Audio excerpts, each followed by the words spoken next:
Noom Diabetes and Weight Loss Program app. The pros, the cons. Most people think managing diabetes and losing weight is complicated, but the Noom Diabetes and Weight Loss Program app promises a simpler, science-backed approach. But does it really deliver? Let's break down the pros and cons. Starting with the pros, Noom combines behavioral psychology with personalized nutrition and activity tracking. It helps users make sustainable lifestyle changes rather than focusing on quick fixes. For instance, the app creates customized meal plans and offers educational content about carbohydrates, portion control, and glycemic impact, crucial for people managing blood sugar. The app also tracks daily food intake, activity levels, and weight trends, providing real-time feedback and insights. Interactive challenges and coaching messages motivate users to stay consistent. Noom's approach is proactive. It encourages mindful decision-making around meals, exercise, and stress management, which is essential for long-term health.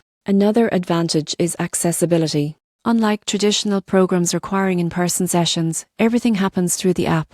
Users can connect with a certified health coach, ask questions, and receive support directly from their devices. However, there are some downsides. The subscription can be expensive, and the program relies heavily on daily engagement. Users who struggle with consistency might find it challenging to benefit fully. Some users may also find the educational content overwhelming at first, especially if they are new to diabetes management. In conclusion, the Noom Diabetes and Weight Loss Program app is a powerful tool for anyone looking to manage blood sugar while losing weight. With personalized meal plans, behavioral coaching, and tracking features, it goes beyond simple calorie counting and helps you build lifelong habits. While it requires commitment and a subscription, its evidence-based approach makes it a valuable option for proactive health management.